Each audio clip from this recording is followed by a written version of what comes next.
So you think your last open mic was pretty decent?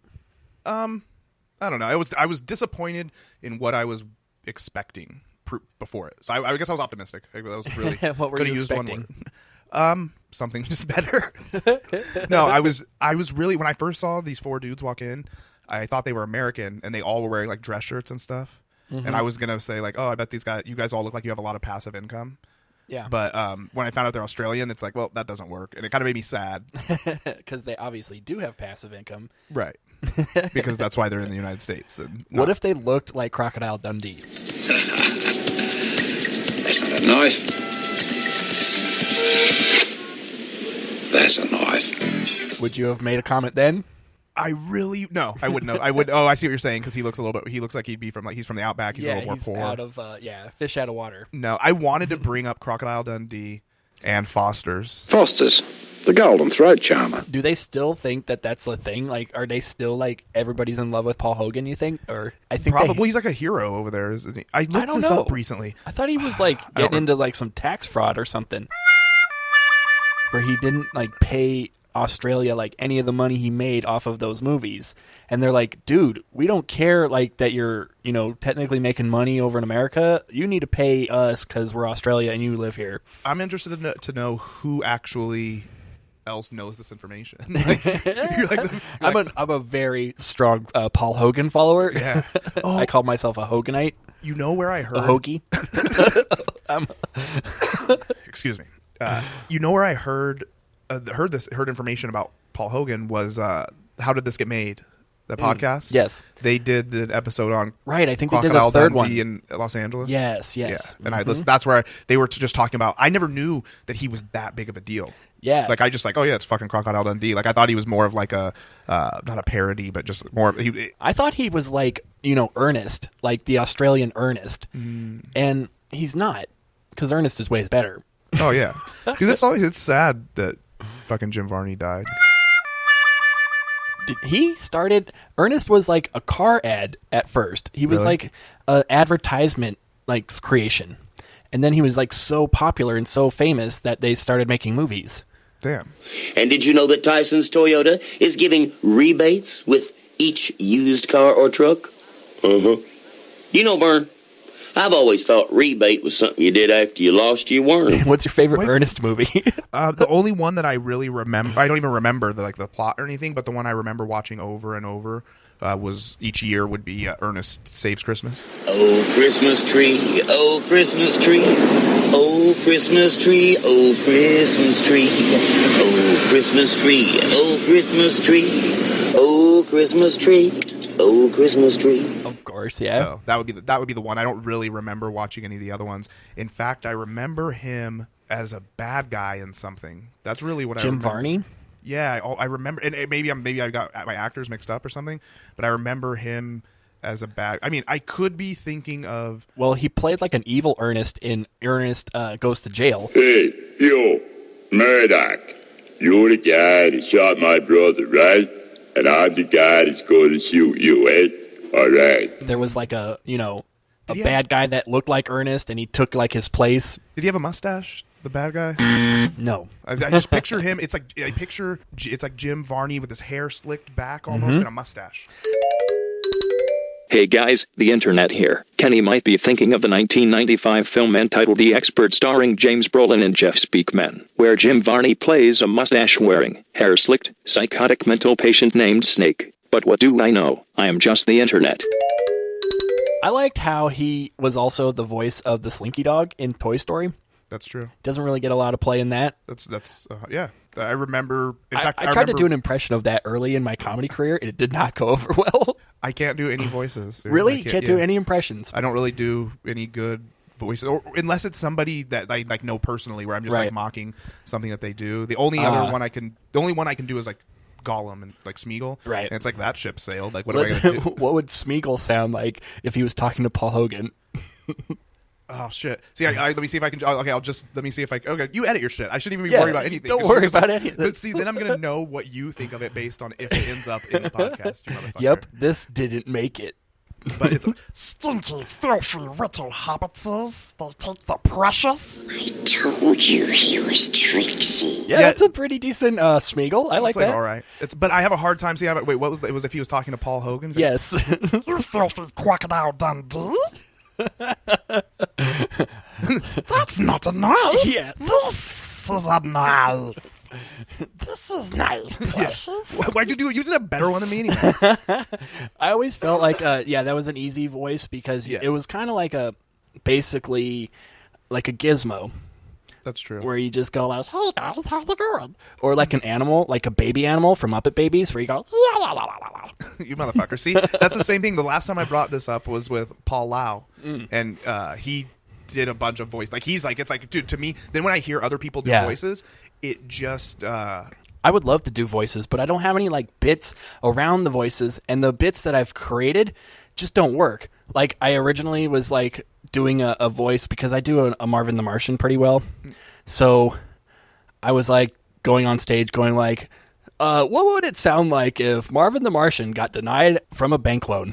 And I'd be like, I thought my Deludium Q34 space modulator was enough for the down payment. This is most upsetting. And it was a good voice, but people were like, who gives a shit about the bank part? Right. And Marvin the Martian is like older than old. Yeah. You know what I mean? I'm definitely calling out my age. Like, you're like, yeah, you motherfucker. It's like, you're like 5 years older than me. That's why you know about Paul Hogan and Jim Varney so much. That's why your trivia is on point. I always tend to think about like, because I feel like I'm pretty youthful still. Like I'm always like kind of still into pop culture and whatnot. But I do notice a lot of people are like, dude, that was like a 30-year-old reference. Yeah. Oh, and I've been sick. That's probably why my Gollum was even more garbage than normal. I'm still coughing. That's where the coughing's from, guys. I always also feel like the other impressions are impressions that are like kind of fucked out already. Like it's not like a unique impression where like, oh, nobody does that. It's like, oh yeah, a lot of people do Alan Alda or Tony Danza. Yeah. Well, those are more of like it's more about like the substance of what you're saying in it. I kind of had a bit that worked a little bit. I don't think I like committed enough. Right. But I think it was one of those where I had celebrities calling you up and giving you bad news instead of like whoever was supposed to give you that bad news. Like, yeah, it sucks when you have to like tell your family that like, grandpa died, but why not have like Sean Connery like call up your family for you and like go like, hey, who's the man now, dog? Not your grandfather because he's dead.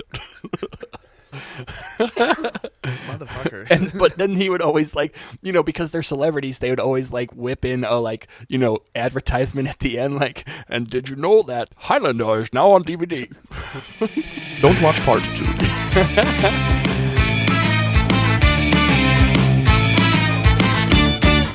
Stand-up comedy, open mics, interviews, and a podcast too. It's just a day in the life for Daryl Williams. Just a day in the life. Whose life? This comic's life.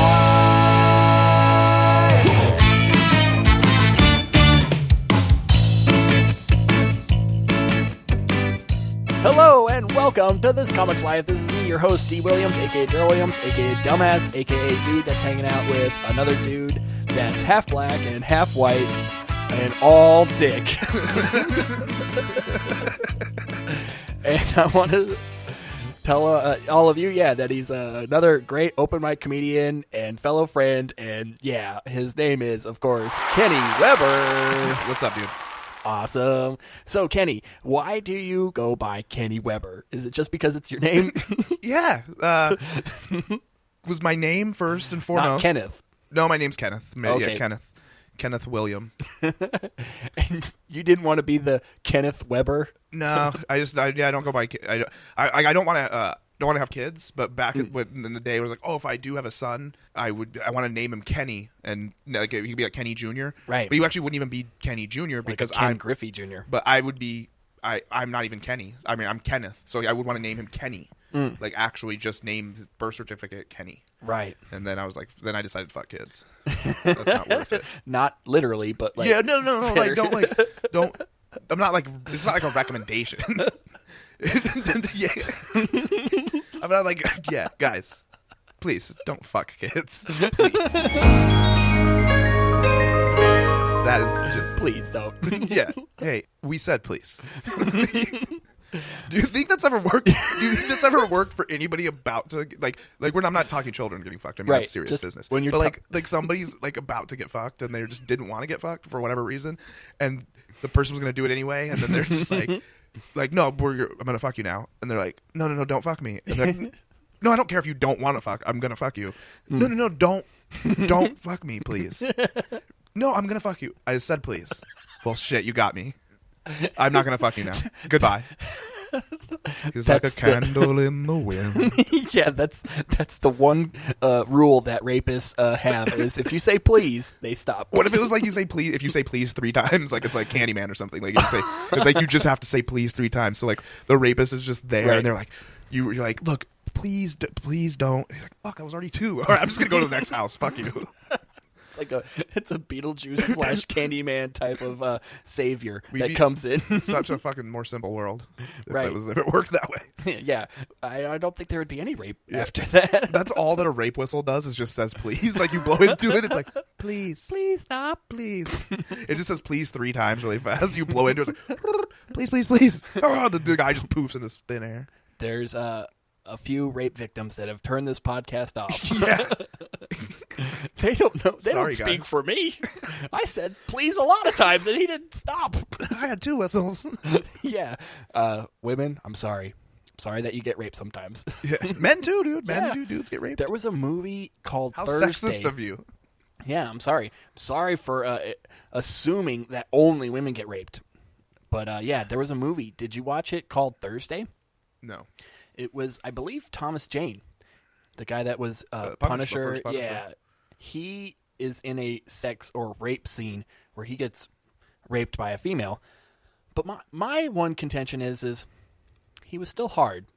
Like, how do you get raped with a boner? You know, I was saying that you're sexist, but I'm so sexist. When I said dudes can get raped, I only meant by other dudes. Okay. I didn't even think for a minute about a woman raping a man. I was just like, oh yeah, no, dudes fuck dudes, guy. He was tied to a chair, and a woman raped him. Well, that would be if I was a woman and I raped a dude, well, quote unquote raped a dude, Right. and he was hard the whole time. That would just be my defense. That's what I mean. It's like he was hard the whole time, Judge. Yeah, like the entire time. Like, what is like? That's literally like me. Like, what does that mean? That means he's excited. I think if he wasn't into it, he would have probably had a little turtle. The only way a woman can rape a man is if she's just trying to fold up his lumpy, limp dick and just somehow just like shove it in there. Like she's like trying to shove like a fucking like it's like she's got like a you know those ice packs that are with the blue shit inside. That it's like she's trying to put one of those in her pussy. A cold pack. Like a cold pack that's not cold. It's like it's already thawed out and it's just lumpy and just move. Like it moves, Like all the one gel of those moves to gel one side. stress relief things. Yeah, but one that's been around for like 15 years that's just lumpy and nasty. And she's just trying to push that inside of her. And then that's a rape. I feel like also it might be rape if she was just like mashing her clit on your face or something. Like if she was just constantly Face sitting, bro. Some dudes are into it. I'm into it. I mean, not in like a rape scenario, but like casually. Casually. Like, I love you. Should I sit on your face before I get out of here, bro? Like daintily sit on my face. Not just like haven't sat down all day, just gotta find a seat to get these get my dogs to stop barking. You know what I mean? My dogs, my foot dogs. I kind of want to get my feet off off the floor, and I want to get off too. Yeah, so just sitting on your face while her feet are on the ottoman, like type of thing. You're not into that. You want like a just I want to slight hovering, like you're not complete all the body weight, just a little hover action, like you're a public toilet in a stadium that you don't want to touch. Yes, so there's no more of the little papers left. Please, next woman that I'm intimate with. I'm assuming it's gonna be my girlfriend. I'm pretty sure she's assuming the same thing. But I want you to treat my face as a stadium toilet seat. Just shit on it. Oh man. Yeah. Do you find yourself, maybe more curious than most when it comes to ladies or being intimate with a woman? What do you mean? Oh, as far as like what I'm fucking boring, bro. You're just missionary. I'm like fucking boring. Yeah. Like, and not even like things sound good, but then you have to like execute them, and then it just ends up being like 69ing. You're like, ugh. Yeah, no, that's cool. Like but see, even to me, like I consider like there's things that are just like, well, you're gonna do those things. Like, but I'm saying like, oh, we're gonna spice this up, and like, oh, my girlfriend just read 50 Shades of Grey, and she's getting some some toys or something. Like, no, like it's just like fucking put my weenie in. Do you know what I mean? That? Yeah, for sure. Just weenie it up. I want you to suck my weenie. But I'm gonna do that next time. It's tight. I want to always like instead of using dirty words, I want to use like only kid words. Like, yeah, I'm about to bust these cooties all over your face. I want you to suck my wiener. Don't look at it. Just suck it. I want you to smack my tushy. I want you to play with this cock. Like, why the fuck did you say that? Cock. You're gross. Ugh. Oh. You're supposed to say pee-pee. I always had a bit. You always had a from the womb. I've always had this bit. This is gonna be some insightful shit. Recently, I was talking about this where I was like, I don't know how, like, what type of inflection I should use when it comes to dirty talk. Like, it's always either too like animated or just too creepy. Where it's like, "How you doing? I want to get that pussy." She's like, no, that's like rapist. See, that kind of stuff, I'm just quiet because I haven't met a girl at least. And I'm in the same boat as you. Ain't planning on meeting any. Right. And I think my girlfriend's under the same assignment. I've been with my girlfriend for like 5.5 years. Yeah. But what was I fucking saying? Because that was sounding like I was gonna go like fuck 10 chicks tonight. Jesus Christ! That's the thing. Like, I can't do it. The other version of it is like, I want to suck your pussy.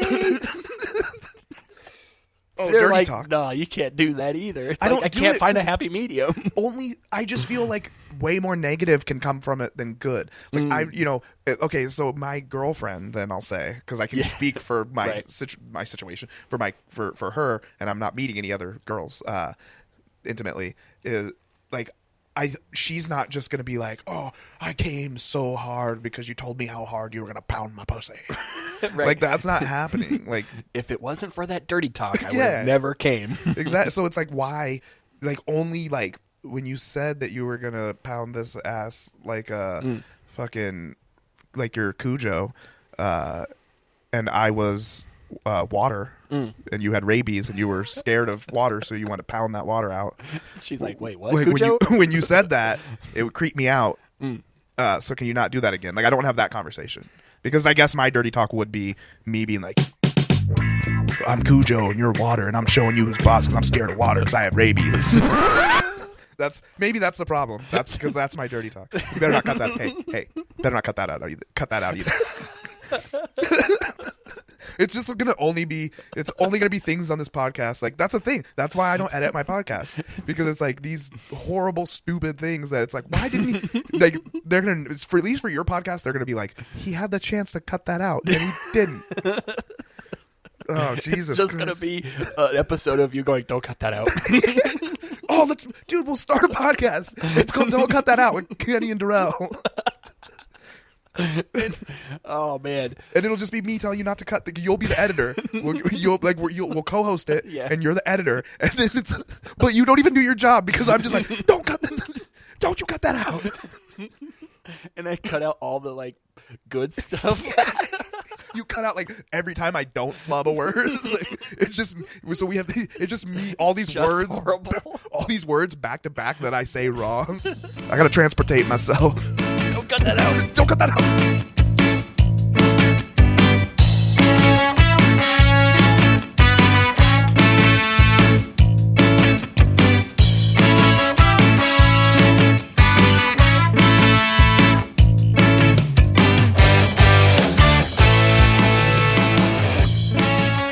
Do you think anybody goes up to Sean Connery and goes, "You're the man now, dog"? Oh, I'm sure that's like a huge thing to do. Like, that's like do you ever think about like, oh man, like if it'd be cool to hang out with like this is gonna make if anybody's not on the same wavelength as me, I'm gonna sound like a real fucking loser right now. But do you ever think like, man, it'd be so like I'll be like, it'll be so cool to hang out with like Burt Kreischer, like just to hang out, right? Like, hell fuck, yeah, man, like it would be, or like, man, I'd give my fucking left, like if somebody was like, look, we'll take your left nut out, right? But for like one night, you get to just be like a Like you don't even get to. I don't get to talk. But I get to just be hanging out and having a good time at the like let's say at the Comedy Store in the back. Like that's my like comedy goal. My comedy goal being just cool enough to hang out with these guys. Yeah, no, that's it, man. Like I'm just like just to like take all of that in. Yeah, right. I would be that way too. I'm so looking for like the hang. Like yeah. Like, I'm one of you guys. Exactly. I just want to be part of the comic club. That's my biggest, goal. Not fame or, like, money or any of that. It's just these guys think I'm cool, and I deserve to be here because I'm fucking funny. Yeah, that's the point. I guess that's what's the most important thing to say is that you also deserve to be. You like you don't just want like, I just want to be like you got to deserve to be. I scraped and crawled and went through the shit just like you guys and came out ahead too. Exactly. Yeah, man. I'm like... That's what I think whenever I'm listening, like whenever I listen to those guys like on a podcast, like all on a pod, like that's when it's like I hear it. I'm like, damn, man, that's like fucking fun. They used to do those where there was like a green room show because they used to do like a Joe Rogan like every Friday or every other Friday at the Ice House, and like it would be like 8 or 9 comics, and then in the green room they would have a podcast. So it was like everybody that was just waiting to go up on stage, and like.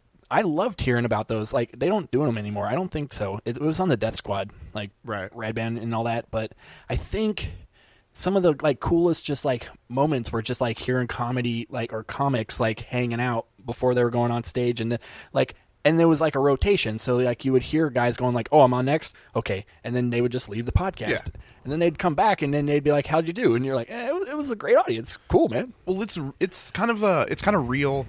You can see who's really friends and who's not because there's a different. They talk to each other differently when it's like I mean for like I use Rogan as a reference so much just because so many people. It's easy. It's like so many people listen to it and are going to getting millions of downloads.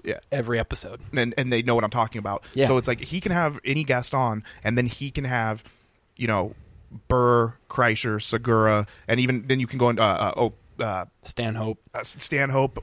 Joey Diaz, that's who I was. Joey Diaz, Duncan Trussell, Duncan, Ari, and then it even goes to some of his just personal friends like Brendan Schaub or Eddie Bravo. Like when he had all those people I just mentioned, it's a completely different fucking like the conversation, like the way everything goes down is just completely different. The way he talks to everybody is to those guys compared to just everything else is a little bit more professional and a little bit more like I'm still intrigued when he's talking to Neil deGrasse Tyson, but I'm also like excited when he's got Joey Diaz. It's a different like excitement, like oh sweet. But did you by chance listen to Burr? He had Burr on yesterday. No, I have not. I have it in my queue, but so I listened to that like basically throughout driving back and forth to the mics and stuff. Sure.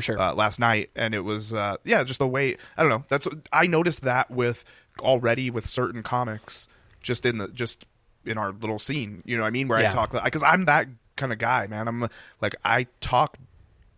Like I'm not mean. I don't think it's mean at all. But I'm like, you motherfucker. Like, come on, fucking bitch. Like, you know what I mean? To the people, like it's like if I'm like Michael, you're passionate. Yeah. Like if it's like Hubner, like I'm always telling Hubner, like, no, motherfucker, that's not. Like we're gonna fucking do this. Like, no, we're gonna go to the fucking, we're gonna go to the harp.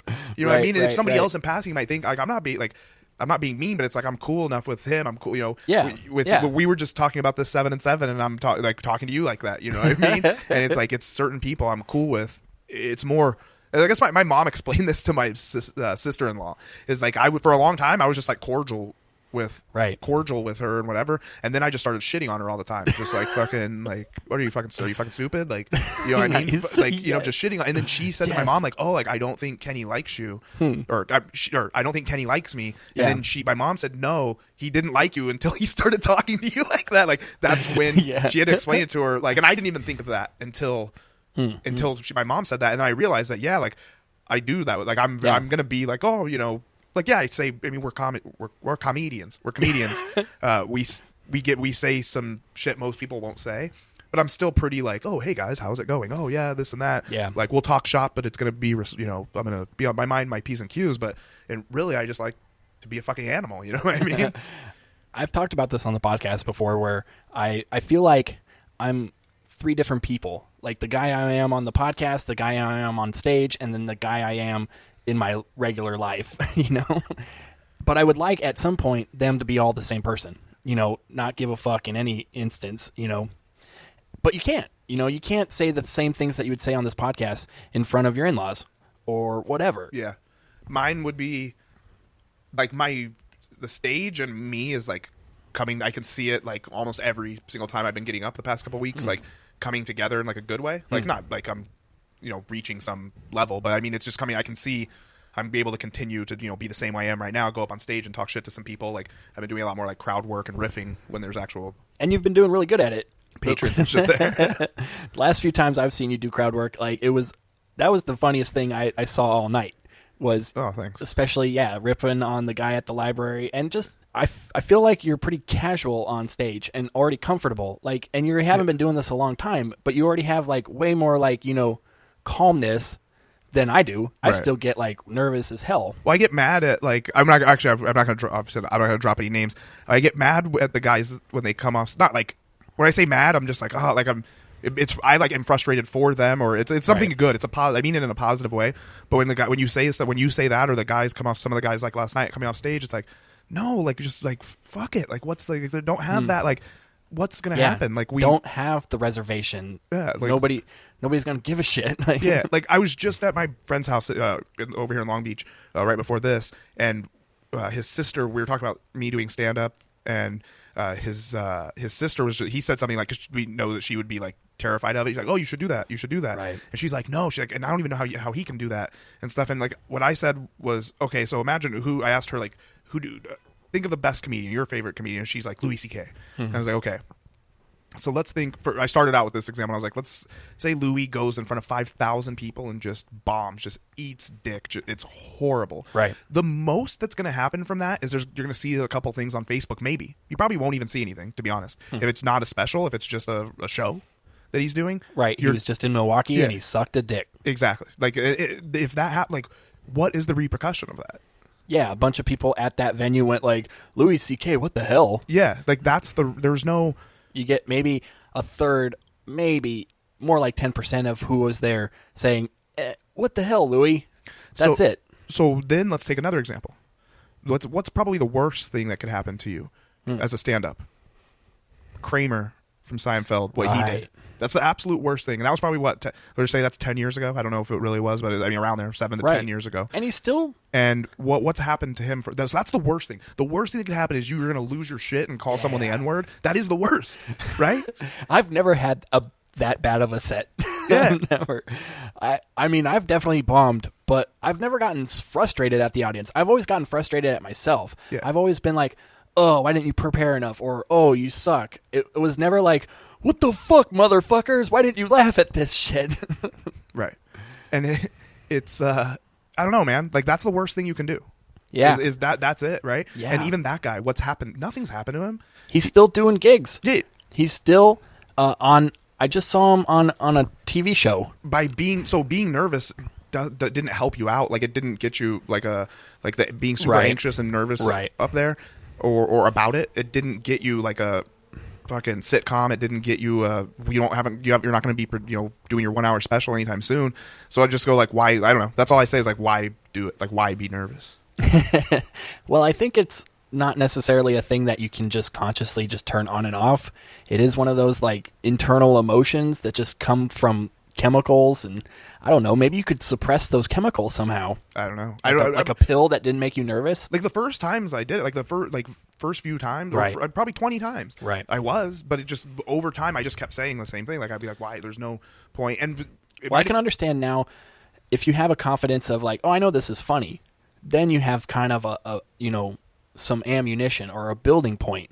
Yeah. But if it's your first time and you not only are you scared of being in front of a crowd, but you don't know if your material's any good. Yeah. Then it's like, oh shit, I'm fucking scared. And I thought I would be more scared because I've been sitting in the front row at the Comedy Store, and I can like fucking see how nervous some of those comics are. Right. And like I guess I should. I'll tell you after. Even though I know they're not fucking another Rogan story. Yeah, I get it. No. I'll tell. Like it's a comic that you would know. But I mean, they're not gonna fucking listen to this. But at the same time, like I don't want to fucking right. Well, just you can in case keep them nameless. But I'll tell you, it's like somebody who like I can just, and it's been multiple people. I can tell you multiple people I've sat there and they're like, dude, you're this nervous? Like you've been doing this for a long time. Like you can't. It is one of those. one of my first bits was just that fact where I was pointing out like how absurd the advice people give you, like, oh, here's a way to just not be nervous. Picture everybody in the audience naked. And it's like, that doesn't make me less nervous. Yeah. Yeah, I don't understand why that. And that seemed to be something that was like universally like it was like best practices. Yeah, like what pervert was like thinking this? Yeah, it's weird. That is really weird. But I guess I think maybe for some people being nervous and shit like that, it's more of like they want like maybe that evens the playing field. It's like, oh, I'm up here doing this, but you motherfuckers are all sitting there naked like idiots. But they're enjoying you as they're being naked in the audience. Like that's even weirder. Like, wow, who would go?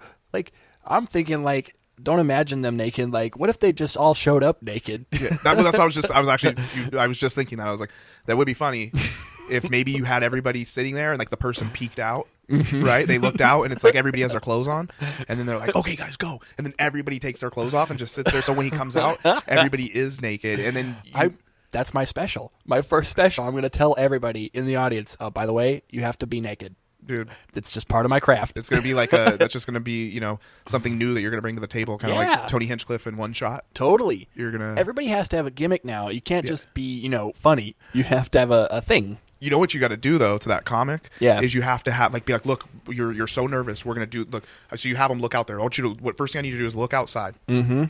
And look at the crowd. Yes. But I need you to scan and I need you to all take this mental picture. And so you like fuck with them. Tell them you have a hypnotist, right? Tell them you're a hypnotist. Right. And you're like, now scan the crowd, scan slow. No, slow down. Like you're not scanning them fast. Like you're just scanning way too fast. Slow down.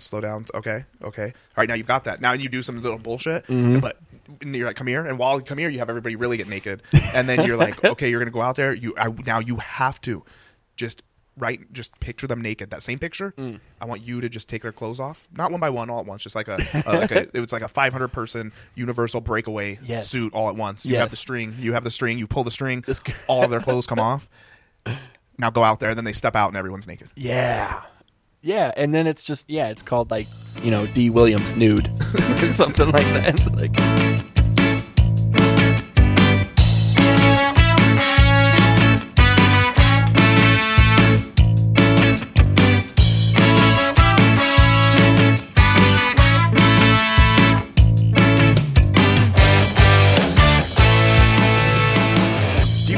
You would go with a catchphrase, you know, if you ever found yourself like, in the mix of like, you know, you had a great punchline that was "don't cut that out," and now suddenly everybody's coming up to you going, "Don't cut that out." Oh, on Facebook, all my friends from like if you go, you'd have to go back. I haven't been doing it at all lately, but you have to go back through. I'm not telling anybody to actually do this, but I'm saying it's back through basically go back to the beginning of this year and go through my Facebook. And I don't know what it was. I had seen like a lot of like. It's usually like in black culture they were talking about, oh man, nigga, you wild nigga, like, you know what I mean? Right. And so you wild, that became like a like I like that, like I don't know why I like it, and I like typing it more than anything. I just like being like you wild. And would you use a Y for wild? No, I keep it correct so people know what it says. Right. Like you wild, and I just put that everywhere to the point where like. People people talk to me on Facebook, or I'll see somebody I haven't seen in a while, and they're like, man, whenever you put that you wild shit, man, it's like, so it's like you like, and like people will comment it to me back to me if you see it, and like sometimes you'll notice like it depends on where I'm at. Like I'll be like, when I go up on stage, I'll be like, oh, you like last night it was like, oh, what's up, wine bar, you wild motherfuckers, like, right. You know what I mean? And it's like that's me. So that's like it's not a catchphrase, guys. So I don't think that I have see, don't cut that out. I don't have a catchphrase. You know, I don't think I would have a catchphrase. I think I say like a lot. I don't know if that's a lot of. I think I say it too. So I think I just get on a roll sometimes. I think a lot of us do. I hear it sometimes on people on stage. We just get on a roll where you're like saying like I like. It's like holy shit. I assume it's a California thing. You know, Valley Girl. We're all, hey, I'm a Barbie girl in a Barbie world. Come on, Barbie, let's go party. I don't think I have anything like prolific enough or has a meaningful tag enough that could constitute a catchphrase. Oh yeah, straight up like, oh, you're talking about like just like a get her done. Or, oh yeah, but who has that? It's like get her done. It's only the Rednecks. It was like get her done, and that Seinfeld has like what's the deal with? Like, here's your sign. Remember that guy? Bill Engvall. It's like before my wife and I moved from Texas to California. Our house was full of boxes. There's a U-Haul truck in our driveway. My friend comes over and goes, hey, you moving? Nope. We just pack our stuff up once or twice a week. Just see how many box it takes. Here's your sign. And then you might be a redneck. Yeah, any of the blue collar have a catchphrase. If you are a redneck, you have to. It's like that's the first thing they do. It's like they don't even. What do you do? Like if I would have. When I went up to the comedian on the cruise, and if I would have had a southern accent, he'd be like, "Well, first thing we got to do is get you a catchphrase." yeah. Can you work in the N-word in your catchphrase? It's like, how do you feel about the phrase "nigga, please"? yeah, I like that. That's my honky.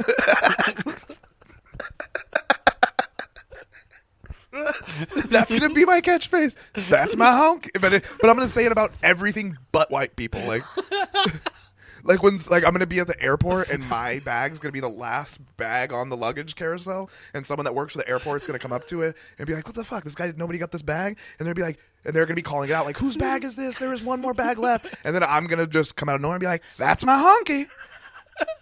That's how my catchphrase is gonna work. It's pretty fucking legit. Jesus, that's my honky. Oh man. Oh jeez. And I always want to be like standing next to you, and he's not talking about me. Yeah, he's not talking about white people. He only refers to inanimate objects as honkies. Yep. Out of respect. Yeah, clearly. Do you get a lot of people getting offended of you saying? Has anybody come up to you and said, "I don't like what you're saying"? No, and I'm really surprised because that's what I was surprised when at Rebel Bite, and I did my joke where I say the N-word. That was like the last word I said of the set was the N-word. You I closed with on it, N-word. right? So I ended. Last word that you heard me say was the N-word, and like there was like 4 black people that came up to me after the set and were like, "Oh, I liked you, dude. Like you're funny." And I was like, "Whew, shoo, I'm safe." Do you feel like you get along with one race better than the other, or can you cross? Like you're literally like I get a lot. This is such like the cop out answer, I guess, but I'm not even copping out. Like I do get along. I would say before, yeah, I would claim like that black people don't like me. Really?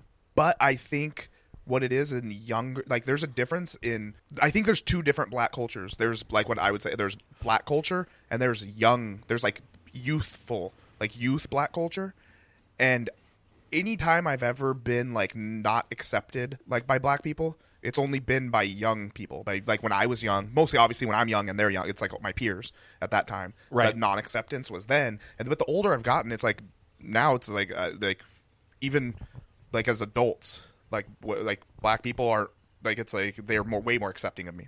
Oh, okay. You know what I mean? I just think when you're young, when you're like a young black person, it's like I think they basically made like it was more of like I'm not black like to them. And that was like a problem with young black people. And I think when I'm around younger black people now, it's still the same thing. But then I'm around older black people. It's like I think you just met enough people to realize that it's like, oh, there isn't like there isn't like a fucking cookie cutter black person. Right. Just like there isn't a cookie cutter anything. We're all people, not just the race. I feel like I just babbled through your fucking question. What I'm saying is like, no, I don't. I feel like I get along with everybody well. Right. I feel like I get along with white people easier than some other black people do, mainly because I was raised by white people. Oh, okay. And like I'm easier. Like I understand. Like when a like white Steve Martin in the church. It was never easy for me. I was born a poor black child. Yes. Exactly. That's like exactly what I was thinking. I almost think though that like in a weird way they didn't feel like a lot of young black people didn't feel that way though about Obama. You know, it was the other way around. Like he's one of us. But Obama was like overall, I feel like he's like what we would say like stereotypical black than I am. Like he's very into like basketball. He had like a lot of basketball players and shit. I'm going to use that one example just as proof. But he had like a lot of basketball players like come down to the White House. He smoked cool cigarettes. Yeah, exactly. It's like he had like a little bit more street cred than I have. Like I don't really have any. Like you know what I mean? Did you ever see that meme where he would, where he was shaking the hands? And then as soon as he got to the black guy, he was all like, "What up, brother?" Shit, dude. That was like, it's so funny. I always feel like that's like, oh, that's cute. but to me, I don't like. Of course, like I mean, because I guess when I think about Obama himself, like I would never want to say this to him and be like, but like he wasn't. he was the blackest president. We still couldn't have a president blacker than him. Right. And I'm not even just talking about like skin tone. Like I think we could, but we couldn't like Wesley Snipes. Like we could even if it was someone that dark, we couldn't have. Okay, imagine if Trump was black. Yeah. If he was black, like if you literally just keep him exactly the same way, he's just a black dude saying and doing all the same shit. Would people be as crazy upset? Bro. Oh, it would be fucking way pandemonium. Worse. He would be fucking like probably be assassinated. Like if he wasn't impeached. If Obama tweeted the same thing about misspelling a word, suddenly would he be chastised? I think news sources are just looking for anything that Trump's going to do. It's like, what is he doing today? Oh, of course. Oh, he misspelled something. Well, let's make that national news. And then something that I don't. Do you see this Kathy Griffin shit? Yeah. Okay. Let's make that national news. so you know, like, okay, I agree that she should have gotten fired and lost her job from CNN. She works as something for CNN. Oh, that's why. I didn't know she even worked for CNN. She had like a show on CNN or something that she has. Should get fired for sure. Like you should. Like I get that. It wasn't like I wouldn't do it. I don't think it's funny.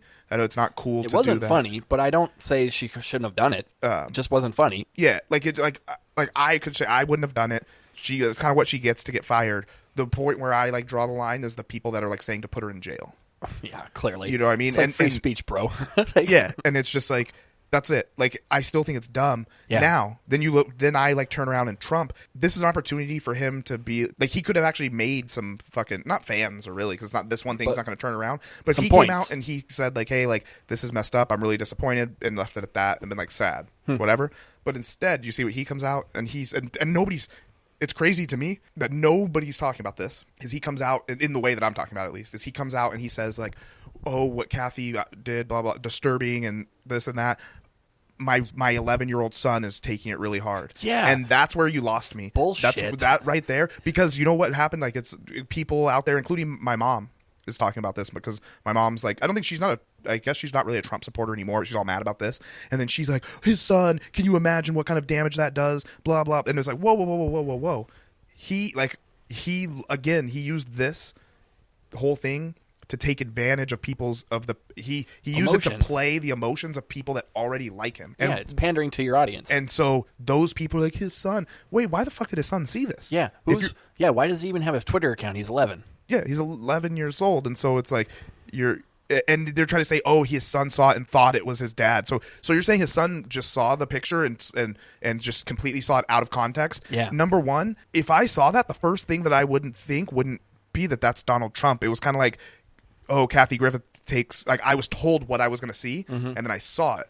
Yeah. You know what I mean? Type of thing. Like, I wasn't like, oh, shit, she's got Donald Trump's head. It's covered in fucking fake blood and all this shit. Like, it's dumb. Like, it's just, like I said, the whole thing's dumb. Like, it was pointless. But then he used it to fucking pander. And it's like, to me, why the fuck did your son see it? Yeah. And I doubt he did. He just used it as a way to say, hey, you shouldn't do these things because kids could see it and blah, blah, blah. And we all have families and I'm human. And it's like, yeah, right. We get it. Yeah. But you're also a shithead. And the reason I'm mad at her I'm mad at her for doing it because she gave so much ammunition to the right. Because my mom posted this article. It's from one of those fucking conservative. Man, I need to follow your mom. It's like right conservatism or something like those. I already know just by looking at the website that it's fake news. Just the name of the website, you're like, oh, this is fake news pandering to you, and it's saying like it's like Americans First or something. No, the article, yeah, exactly. The article was literally saying that liberals love Muslims because of the beheading videos that they make, and that they want to do that to, and it's like, fuck, dude. Like, so that's what she gave them, that ammunition, and gave more. So now any work that we're doing on the Russia front as far as exposing, like when you're like trying to expose it, like that takes away this as much as this is free speech. Like the problem that that's where my problem comes from with it. You're diverting the issue. Yeah. And now this is blown up and all the steam has been given to this now. And if I'm like, if I'm like, man, what about this Russia thing? What about this? What about that? Oh shit, Trump's doing, taking away these regulations or doing this. Now it's fucking Kathy Griffin holding up a fucking, fucking Trump head. It's fucking gay, man. And how many comics now are like gonna speak today about Kathy Griffin or whatever, at their next set? I'm actually or about really the Kofi Fifi or whatever. I'm actually really proud though of at least our local scene of comics that I don't hear anybody saying shit about Trump, and I'm like really proud of it. Like you don't hear anybody. I like the one bit I like about Trump from our scene is what Ryan Schooley was talking about, where he was talking about the Trump library eventually. Yeah, but that's something that's, again, that, like, the one Trump thing that I want to do, and I should just do. I think when you bring up Trump, you're digging. You like bring out a shovel and you're starting to dig a hole. Right. So it's like, is it really worth it? But it's like the thing that I want to like. My thing is like, how many times do you think he's come inside the White House so far? Yes, I like that bit. You know, like I want to just do like, because it's like you're telling me that guy doesn't jerk it a lot. Like I like the idea of like thinking about politics in a stupid way. Yeah. You know, it's not talking about the current event. It's not talking about some, huge deep subject. It's about, I wonder if the president jerks off. Exactly. Or like, I wonder how many pictures Anthony Weiner has sent to Ivanka Trump. Yeah. Oh man, it has to be at least one. Like he's had to have been like, just like get with this. Like he's had to just a fucking picture of his dick and his kids sleeping behind it. He's like, oh, have you seen our new baby? Maybe our kid's gonna have a play date. Don't mind my dick. You know what I mean? Like something like that.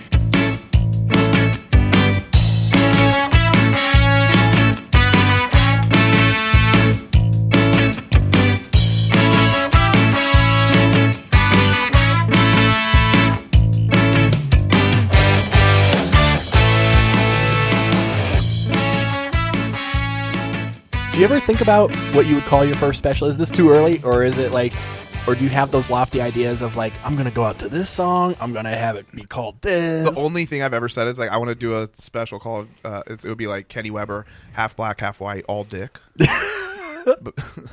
I like it already. Yeah. So it's like, but I don't think you can name a special that. So but like I don't know. That was like jokingly, but no, I don't think of that because I don't really think about. The only thing I think about, like I said before, is to other people, and they laugh at me. Is I really just want to do comedy on a cruise. That's one of my That's one of my goals. And what cruise? Like just a regular cruise, or like one of those like specialty cruises where you're like with 311, or like with Chami Chong. Dave's not here. Oh, that would be legit. That would be fucking amazing. But as long as it's we go away for a few days and I don't give a fuck if I got to sleep like by the engine room, but I get to go, during the day and just fucking be like I'm on a cruise and hang out and people would know clearly that you were the comic, especially if they saw you like that night or earlier that on the ship. Yeah, exactly. And it seemed like it would be fun. And hell yeah. And so just as an experience, I don't know, you could get like what if I got a 3 or 6 month stint doing that? Like and I don't even think it's done on that long of a stint for comedians. I think it might be a 1 month or, I think the lower level you are, the longer you would need to commit to. I think like obviously if, any established, touring comedian wanted to do it, they could do it probably for like, I just want to do a couple cruises. But yeah, man, it just seems like it would be fun, and I know it wouldn't. It's a step down for somebody like if you went on a cruise, like if you went on a regular Carnival cruise and it was Louis C.K. Yeah, that's a step down for him. I had a pretty good couple of years. And I shouldn't have bought a boat because I didn't have enough money to buy a boat. I had exactly enough money to buy a boat. But that's not when you buy a boat. But I want to do it when it's a step up for me. Like, you know what I mean? I think that's like anything in entertainment especially is, you look at a gig and someone will be like, wow, you get to do that? And then another person's like, yeah, I get to do that. Yeah, or I have to do that. Yeah. And it's like just in the eye of the beholder, And I think it is like, if it's a step down, it's suddenly not a good thing. But if it's a step up, you're like, awesome, this is great. It's you're getting paid to do it. So I mean, that's the thing with me. I'm obviously at the bottom, so I'm thinking anything is like, I get to perform in Fresno. That's a step up. Exactly.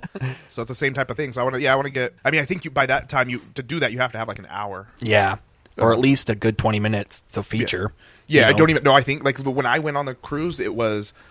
There were 2 comics. So you went on a cruise? Yes. Yeah, I went on a Carnival cruise last summer. So I went on the Carnival cruise, and that was the first time I ever saw comedy like live. Really? I've seen it live before that. And when was this? Like that was last July. Like July 16th was. You never watched like specials? I watched. I never seen it live. Like I'd never seen a comic like where it's like I went and saw a comedy show. Do you remember who it was? I don't remember the name. I don't remember the names of the guys. There was a guy. One guy was a black dude, and there was one guy that was a black dude, and then a white dude that was like a white dad, and he had a guitar. He would do it at the end of every set. He'd do some type of guitar stuff. But both of these guys had a lot of time. Like, they did a total of like, each one of them did a total of like 4 different hours throughout. Yeah, I think that's the biggest thing about cruises is that you want a different set every time you perform. Well, they had 4 different sets, but they were performing like 3 or 4 times a night, and so they had a clean set, and then they'd have dirty shows, and then they do like, I think they each had like 2 different like dirty hours that they would do flip-flopping throughout the week and shit. It was like, yeah, it seemed like kind of a thing. Yeah. So how many times do you think they performed total? It was 7 nights. So wow, and 2 times a night. No, more than that. So they probably performed over 20 times. Wow. So I was gonna say maybe 4 times a night that they performed, but it might not have been 4 every night. So about, let's say 20. That's nuts. That sounds like a lot. Yeah, it was. But at the same time, like a lot of material. I mean, like, yeah, no, it was a lot. It was a lot of material, but both of these dudes were doing fucking material. Like, honestly, like, I'm not being a dick. They were funny, and I still appreciate it and thought it was funny. Right. But they were doing material from like 10 years ago. Like one of them, it was like, oh, this guy just like dug up an hour that he did that he probably already. What's the deal with airplane food? It was like this whole like it was about being over it, like news reporters being over in Iraq covering the war. So it was like, oh yeah, this is not new. There's no way. And he was said a couple things about Bush and Clinton. You know what I mean? It's like, whoa. You guys hear about Clinton? He's in some hot water. Dude, 20 years ago. Yeah, it's ridiculous. Like, that's exactly what that's what I was thinking. I was like, oh, this guy's running like an out, because they said he had been on Showtime. So it's like, oh, this guy's just doing his Showtime hour from 2006. Right, motherfucker. But I remember talking to the cleaner guy. He was just standing in the back towards the end, and I remember going and be like, hey man, like, you know, I want to do comedy. Like I went up to him. I was like, I don't like. So you're already thinking about it before you went on the cruise. Yeah, I was thinking about it like 6 or 7 months. I was thinking about really doing it like 6 or 7 months before that. And I had like been writing in a book, and I was like writing in a notebook, and I'm like, I'm going to figure this out, how to do it. I'm just going to write right now. Right. And all that shit. I think a lot of people do that. Yeah. Because I did the same thing where, I just started writing for like a good year, just random shit. Yep. Until it finally was like, okay, I think I got enough. Yep. Because it was all from, what happened was I had to go down, I was going down to San Diego for work. And I was like staying down there part of the week. Right. And so that's when the first time I ever started listening to podcasts. And so I started listening to, like, a bunch of people through jiu-jitsu had been like, you got to listen to Joe Rogan. You got to listen to Joe Rogan. And I had listened to, I was like, for some reason, I'm the type of person that when too many people recommend something, I don't want to do it. And I was like, fuck you, you guys don't know me that good. And I wouldn't do it. I wouldn't listen to it for years. For like 3 years, I should have been listening to it. You know what I mean? But I was like, fuck it. You guys are telling me this too much? Not going to do it. I was like that with Game of Thrones. I still don't watch it. But I don't like old time shit. Like, I don't like medieval shit or old timey shit. Oh, why not, Precious? It's going to be awesome. Lord of the Rings is actually the only thing like that I've ever probably really, really liked. It's the exception, Precious. Like, even Braveheart.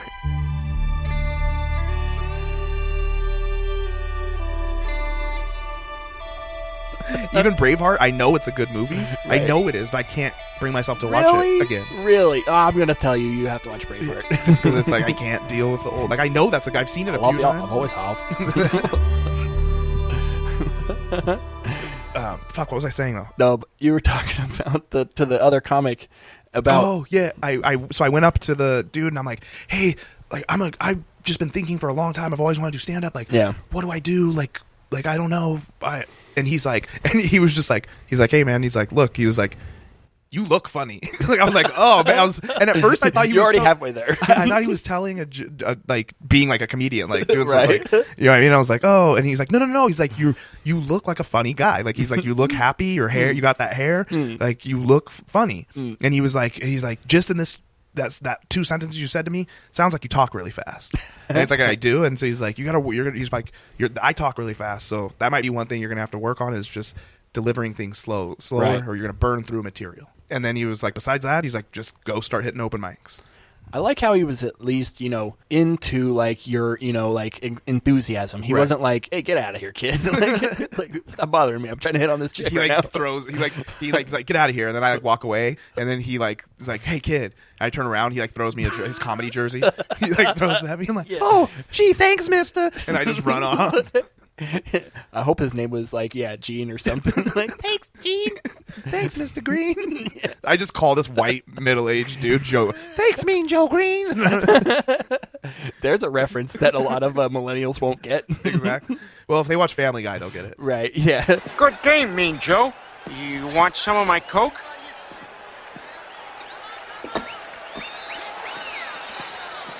Hey, kid. Catch. Wow, thanks, Mean Joe. Have you seen I've, no joke, have learned so many pop culture references from other things making fun of it. Yeah. That's a thing now. That's just a thing. You know what I mean? And references are crazy. Some people say reference regularly. That's a very like subtle reference or a very like something small, which is one that I use a lot. Like I used it the other day at Rebel Bite. Like it's they all like everybody had went inside and I was like, "Oh wait, you guys are leaving me out here to eat by myself," like Steven Glansberg. Yeah, I mean, what do you want me to do? And that's like a reference from Superbad. Right. From like a part that's not even that funny. Yeah, it's just... But it's like, me and my friends, like after that, we would just always use that. Like, it'd be like, "Hey, you want to hang out? Or you want to do this?" And if it was like to the point where nobody was going to do it, then we'd be like, "What am I supposed to do? Go to the concert by myself like Steven Glansberg?" And so it's like, it's just, to me, it's a fucking big reference. You know what I mean? But to anybody else, like, and it was funny because like half the guys actually got it. Usually nobody gets it, and then I'm just an idiot there with my reference, and I'm just there left holding my reference in my hand. I always like those references where, it'll be from something else, and then they'll say like, that actually was from Godfather. It wasn't from Clueless. And you're like, but Clueless said it. Simpsons did it. Yeah. There was so many, old time things from The Simpsons that I would only know because it was on The Simpsons. Exactly. Like if anybody, like if it was on Jeopardy, you'd get it wrong because you'd be like, "What is The Simpsons?" Yeah, and you're like, "Nope, it's actually North by Northwest." Yeah, I don't know, man. I never liked The Simpsons that much. Like it was what? Ay, caramba. Like I don't dislike The Simpsons. It was just I never got into it like how everybody loves The Simpsons. Of course. Family Guy is hard for me to watch more than like, because most things are binge watched nowadays, right? Right. And it's hard for me. I can't stomach more than like 2 episodes of it's because Family Guy's like, it's the formula, man. It's like it's too much. Right. Set up, cutaway. Yeah. And it's like, and I get the genius. I respect Seth MacFarlane to be a genius and as funny as he is, and you never hear anything but like nice things about that guy either. Like of not being. And he seems like a great, awesome dude. And I do like other. I like his shit. It's just I can't like Ted and yeah. Ted is awesome. I just can't take so much Family Guy. Yeah, I agree. I think there's a saturation. Of course, when you first see it, you're like, I gotta watch everything. And then there's a point where you're like, I've seen everything. Yeah. Now I don't need to care as much about it. For me, the one is South Park. Like that, to me, South Park is like the grail. It's like the one. This past season was amazing. And that's I haven't even seen the member berries. Remember when there weren't so many Mexicans? Oh, I remember. Wait, what? Yeah, remember when marriage was just between a man and a woman? I remember. Oh, I remember. Yeah, I remember that. I haven't seen like the last 4 episodes of that. I need to go back and watch it. But I've seen. You remember? It is crazy how like that whole season was like the most linear season. Yeah. Well, it was actually like 2 or 3 seasons put together. If you go back, like it's like they did it for I think at least 2. Yeah. But it's like it's just fucking everything about that. Like they're so prolific. I just walk around still like yeah. I am Lord. Yeah. Yeah, and I'm always still like, wanna get hot? I'm so fucking hot. It's I don't know. That one is like it's just so. And the PC principal, like there's genius. so many new like characters that you're like this. They just brought that guy in, and now he's gonna be just as memorable as Mr. Hanky or whatever. Yep. Like the PC principal is fucking hilarious. Yeah. Even Mr. Garrison and all the still the favorites are still there. Just no chef, which is a damn shame. Fucking Scientology. Clearly. Fucking Scientology. I thought he died, right? Isaac Hayes? Yeah. No. Well, you remember when they did the Tom Cruise? Well, maybe he did. He died, but he got fired before he died. Oh, okay. Did he die? Yeah, he died. Mm-hmm. Oh, shit. That's sad. Yeah. Hey guys, the internet here again. Isaac Hayes gave his resignation to Comedy Central, ending his contract with South Park due to his Scientology beliefs on March 16, 2006. He later died on August 10, 2008. Damn, shut your mouth. Shit, I'm just talking about Isaac Hayes. Hello, children. I'm dead, children. I always feel like I can't do a black guy voice. I try to, but every time when people hear it, they're like, dude, that was racist. And I'm like, how is me attempting to sound like another guy racist? That's how I feel when I do a black voice. But really? The thing is, but you're allowed to. Yeah, that's the thing is I'm allowed to do it, and it's not even considered. But to me, it seems like because it's fake. I think because it's fake, it seems like. What's your black guy voice? There's different ones. So it'd be like a real me voice, just be like, what, motherfucker? Like, you know what I mean? Like, you want some of this shit? Come over here, cup. Like something like, you know. No, I don't want to come over there. I don't feel like I do like a legitimate or like a deliberate white guy voice, but I would assume everybody that hears me is like, oh yeah, that's a white guy. But I'm also not like, hey gosh, darn gee willikers.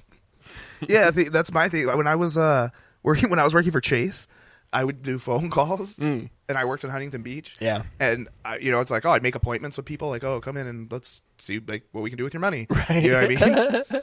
And then they'd be like, oh yeah, when you come in, ask for Kenny. And then they come in and they'd be like, oh yeah, I'm looking for Kenny. Like, oh hey, I'm Kenny. And they like sometimes they're like, wait, what the fuck? Like, I thought I was talking to a white guy. See, I was just thinking about that, like with me, like because I'd had that same reaction, except people were like, I thought it was gonna be a brother. We should change names. Like, I should be called Kenny Weber. You should be called Daryl Williams. What that? Because if somebody that didn't know either of us was like, I'm expecting to meet Daryl Williams, and they walked up to both of us, I guarantee you they'd be like shaking your hand first, going, that's Daryl, nice to meet you. You'd be like, no. Nah, motherfucker. No, motherfucker, my name is Kenny. Name's Kenny, bitch. Bitch ass motherfucker. Trying to eat up all the chitlins. I tried to do this black guy voice, and it was like real, like, hey, y'all, brother. How you doing, baby? What is that? It just sounds like a guy with Down syndrome. It's like, hey there, motherfucker. But you jive-ass turkey-looking motherfucker. I totally, like, I originally heard this guy that had, like, he was mentally challenged. Come on, Daryl. He was this fat black guy that just worked with me at my dad's electrical company a long time ago. And he was like a good, Was he having a permanent stroke? Was that the like, hey, motherfucker, only half my face works. Only half my face works, nigga. If you come over here and fucking try to say that shit again, but can you help me eat? Can you put a little bit of that chicken in my mouth? Can you put it? And it wasn't just chicken because I'm black. Everyone loves chicken. All right, that wasn't racist, nigga. But put some hot sauce on that, and then give me some of those mashed potatoes.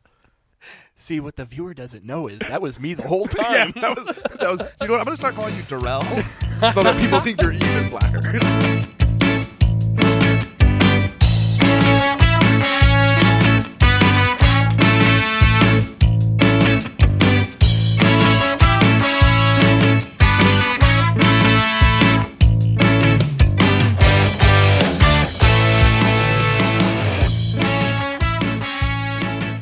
I want to do a segment that I haven't done in a while, and it's called Made Up Movie.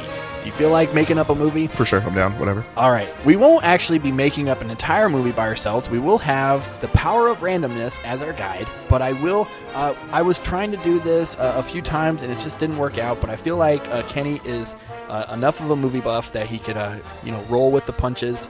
But I will pull up two categories that we're going to pick at random, and one category is going to be the genre, and the other is going to be the lead actor or actress. All right, so pick 1 through 10 first to pick the genre, and then we'll pick another 1 through 10 to pick the actor. All right.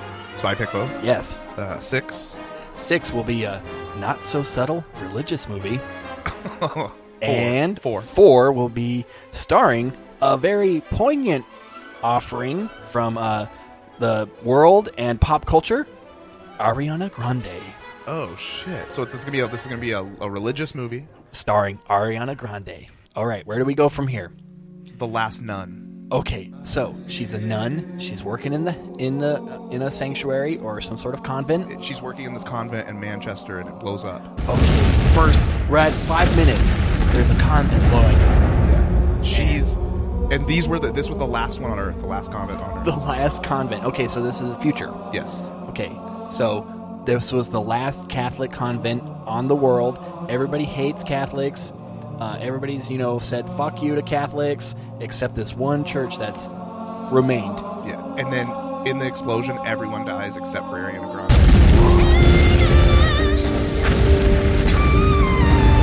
Both of her legs are blown off. So now she's a paraplegic nun. But this is the future, so she gets robot legs. Okay. But are they the legs like, in Kingsman, where they're like blades? No, these are like fucking legs. these are like straight up like Terminator Android legs. Awesome. And so now she is the last nun. Okay, and now she's out for revenge? Exactly. Okay. And she wears her nun outfit. Her habit and everything. Yes. No, her nun. We're not going to call it. In the future, we've got rid of the term habit, and we've just broken it down. We've shortened it to her nun outfit. Okay, that's shorter. Okay, so who secretly blew up the last, convent? Who is she going after? Are they, Libyans, a la Back to the Future? Libyans! Or are they some new race? They're Libyans, but she keeps calling them lesbians whenever she refers to them. And then those fucking lesbians need to go. Libyans! Exactly. And then, but now her nun outfit, it's going to cover the legs, so nobody even knows. They don't know that she has the robot and legs. Does she still have a pussy? Yeah. She's still Anna. Yeah, she's got to have it. It's Ariana Grande. So she can still get drilled. Yeah, even though she's not supposed to, and she's just always fucking. Like she was like when she was like the watchdog nun that was supposed to be watching when the explosion went off. Right. But she was too busy fucking. Okay. Right. That's her one crux. Is like she was supposed to die, but she was busy fucking. That saved her life. And so now she thinks she owes it. Right. To them. And who was she fucking? Just some stable boy or like? Like it was like a threesome. Oh, okay. With 2 stable men.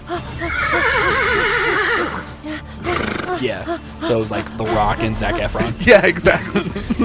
Yeah. They like traveled hot off Baywatch. Yeah. And now they're moving into this. Exactly. They just do a cameo, a really hot 3-way scene. No, for sure. But then who is her like love interest later? Like who does she like, team up with to take down the Libyans? Or is it just a solo mission? No. We'll go with she thinks it's going to be no one, and then she ends up having to go find the last priest. And that's Christopher Walken. Do you know who I am? The Antichrist. You get me in a vendetta kind of mood. You tell the angels in heaven you never seen evil so singularly personified as you did in the face of the man who killed you. Awesome. Nice. And then that ends up being her love interest. Okay, a little stretch, a little age difference. It's all good. No, man. No, it's gonna be sweet and tender. Remember, they're religious, so the whole like age different things, the age difference thing is like sexy. Does not matter. Okay, so they team up, and then what is the third act? How do they take down the Libyans? They end up going to L.A. because that's where their headquarters. Because they still keep saying lesbians, and whenever they've been asking, like, where do we go to kill these fucking lesbians? Where are the lesbians? They keep saying L.A. There's a lot of them there. They're sticking together in L.A. It's, right. Everyone's progressive there. Mm-hmm. You know what I mean? Go down to Belmont Shores, or go down to Venice. They're there. And then they get to L.A. They realize what's happened once they get to like where's the lesbians headquarters, and they find lesbian headquarters. It's like a little building that's like lesbian HQ. They go in there and they're ready to kill everybody, and they're like, wait. And they realize the mistake. And so then they tell the story to the lesbians. Then the lesbians are so mad that they decide to help them. Right. So they befriend the lesbians. Right. And then they mix it up, and then they keep calling it labia. And they're like, no, we know we're fucking lesbians. We know where the labia is. Like, we know our way around. We're very good at like GPS coordinating. And then Christopher Walken at some points goes like, I gotta have more cowbell. Yeah, exactly. Yeah. I think they think we're talking about labias, but we're talking about cowbell. I don't know if that's a Chris Walken or not. It's not.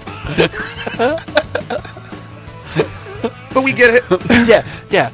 Okay, so now they get an army together, and then the Libyans obviously have an army, and now there's a third act battle. Yeah. That's just full on lesbians against Libyans. Exactly.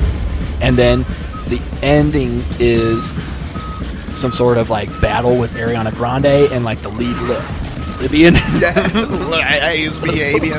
The lead Libyan and Ariana Grande fucking have to like battle it out. And does she get killed?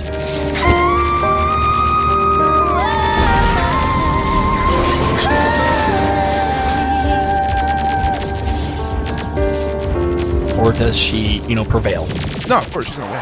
Okay, she's gonna win. It's a happy ending, and then continue as the last. No.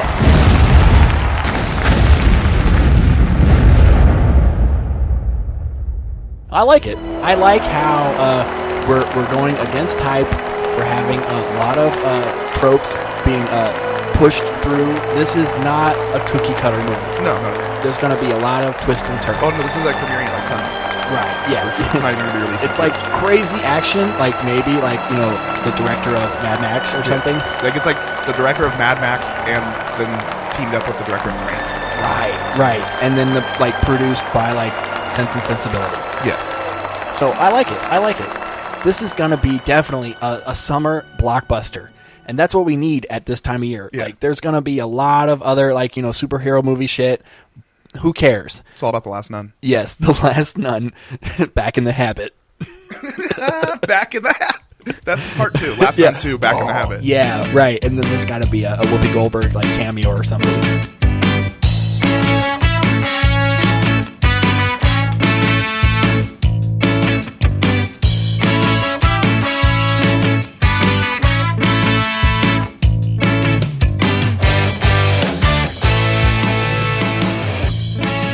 I had a bit about that. I wish that my girlfriend was just a tad bit racist rather than being such a picky eater. That's funny. Yeah, I'd rather have her saying why did they sit us next to the black couple instead of oh, I can't eat here. And I tried to do it on stage and people were like, no. You should do it. You should do it again. How many times did you do it? Maybe a handful. It didn't work? Maybe I'm just going to steal that joke and do it. Because it needs to be an ethnic person. Maybe it's just too true. They're like, he's telling me he does wish his girlfriend was racist. Right, yeah. I bet he wants her to be really racist. I should do it and see if it works. Yeah, you could. You could take it. No, but I do feel like a lot of things that I think of are just trying to be funny. And people are like, dude, do you hate black people? And it's like, no, I'm trying to do an impression of a black person that I heard. Right. Well, and it's comedy. It's just okay, for instance, if it's there's a transgender person. Right.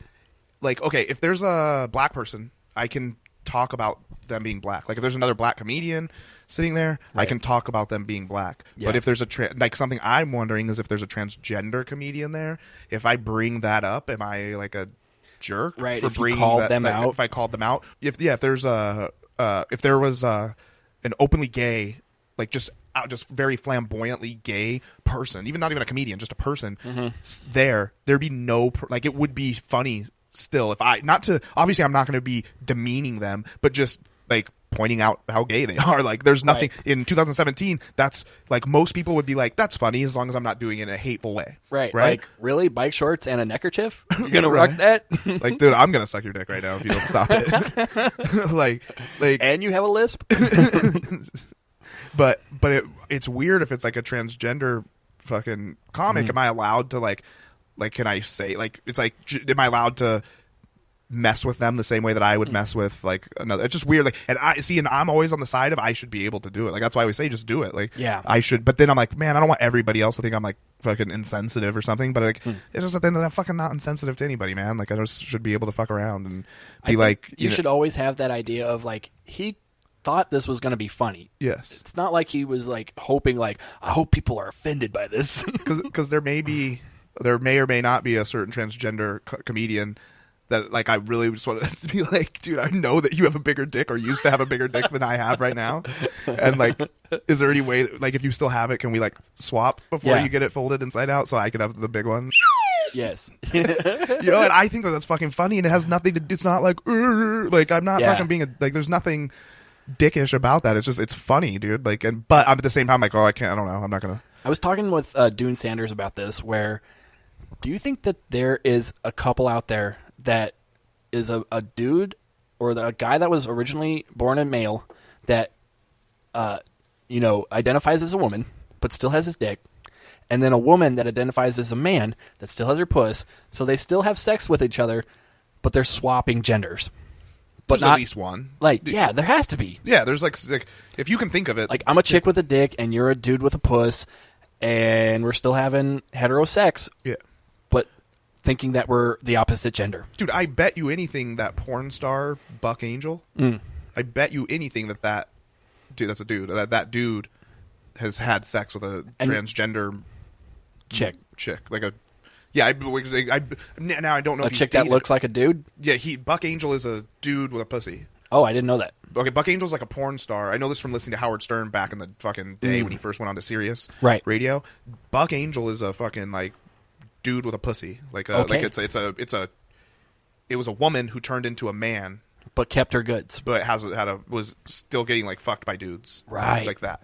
So were they like So all I'm saying is porn is so crazy and they're always trying to do everything. Yeah. To where I know for sure that he had to have gotten like what would be considered in like porn a tranny or whatever. Right. Like that's because that's where I only know not from using the term in my search engine, but just from seeing it around on the web, guys. Sure. but that's where that's where that term came from for me, to the point of my girlfriend. Anytime I say that, my girlfriend's not super like PC police, but she's just like, you can't say it. You're not supposed to call it, like, that's not good. Yeah, don't use the word tranny for sure. Well, we got to talk to fucking Pornhub and tell them not to use it, because they keep using it. I'm going to keep using it. Right. If it's a legitimate search term, then I'm going to use it. Exactly. Fuck. And to be honest, it's less characters. That's probably why. Yeah. Like, I don't know. I don't think... but at the same time, I mean, I guess I always equate it back to the N-word. Every time I try to cop out and be like... But then the thing is, then you can't say bitch. You can't say... Because bitch is like... That's the bitch, cunt. Those words are like the N-words for women to use against a woman. You know what I mean? Like the what they consider the equivalent, some of them. You know what I mean? Right. Or faggot for gay people. Like, it's like... And that one I struggle with, but I'm just like, I gotta stop doing it, because for the most part, because I get it. Like, I do get it. It's like there were dudes that got their fucking faces stomped in while somebody's saying that word to them. And so it's like, as much as like me and my dad just call each other faggots because it's funny. Right. Like, I gotta stop doing it. Like as far as like, I try to limit it on podcasting and shit like that. And then obviously, but it's like, it's that's the one frustrating one to me. Yeah. But then of course every, minority takes the word back, and now they're the only ones that get to say that word. Yeah. I don't know. To me, words and talking and all that stuff, I don't know. I grew up in a fucking white family. Like, you know how many times I've heard the N-word?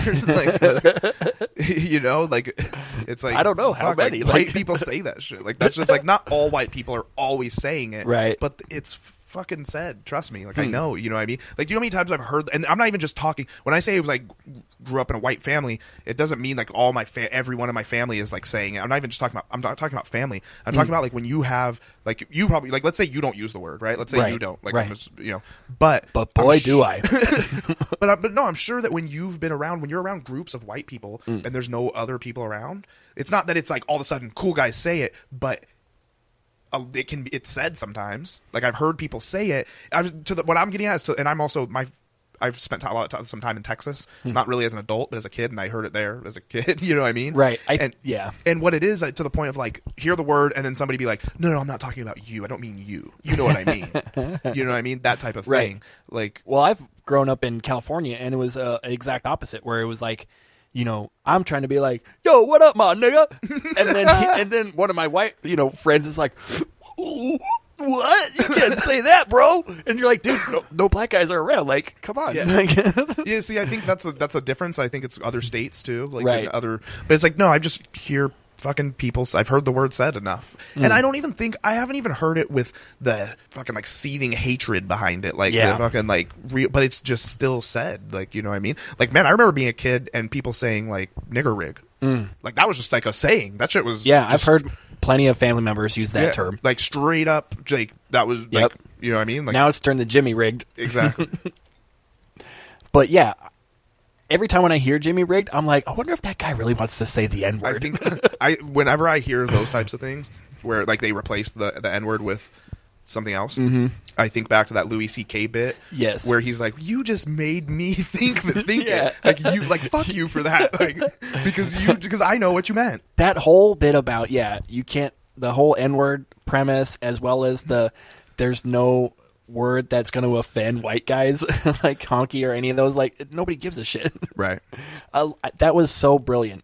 But white people are in a weird place. White people are like I think it's like a weird place right now. Mm-hmm. I think we're okay. I mean, we're a little bit more like okay out with it out here. Yeah. Like as far as like for you, it's not too bad, because you're in California. Mm-hmm. But I can imagine other places in the United States. It's just a weird thing because it's like almost like I had this joke that I still have never told. Like I need to. It's like a stupid little one. I guess I just always forget about it, which is like my brother used to make fun of me a lot growing up for being black, but it's all good. Is your brother white? Yeah, I'm adopted, but nobody else is. So it's like my brother's like everybody else is white. Right. And so it's like my brother used to make fun of me for being black growing up, but little did he know that by the time we became adults, that being white would go out of style. You know what I mean? Like, because it's like who's cool now? Exactly, because it's like fuck. It's like just white people are getting shit on pretty hardcore. Totally.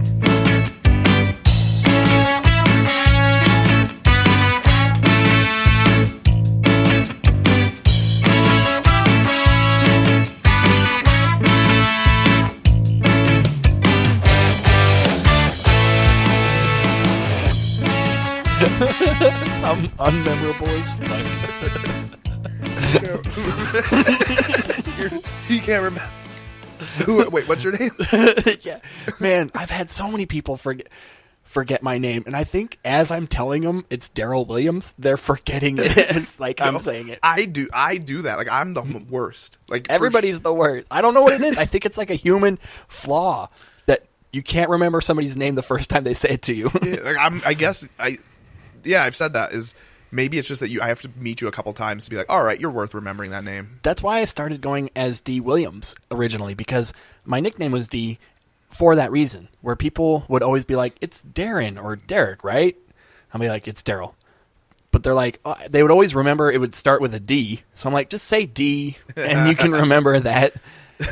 And then people would be like, yeah, okay. And then, if I said D the first time, they'd be like, D. Got it.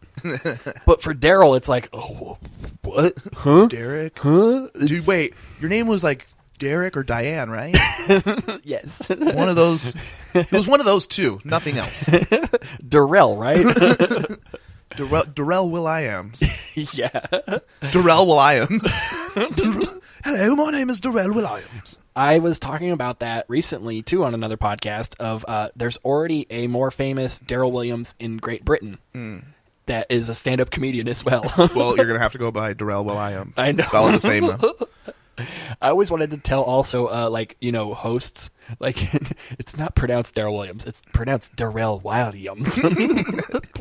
You should do it just to fuck with them and make it difficult, because that would suck. Is that proof that there is no God, that a guy named Anthony Weiner has a huge dick? Or is that proof that there is a God? Like, because he's got a sense of humor, at least. I don't know. I don't think there is not one. There's not one, dude. Let's be real. Let's be honest. We're comics. We fucking. I had a Trump bit. What were you going to say? No. I was going to say, and it kind of works, but it's not really a Trump bit. It's more of a trumpet. Yes. Yes. Hey, don't cut that out and put a real trumpet in there. Okay, you fucker. Leave my trumpet in. I will. I will leave it in. Then you can put your own here.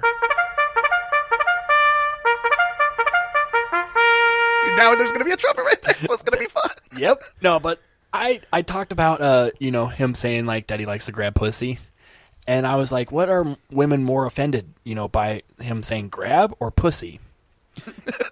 And like and then I go into a bit about like how he.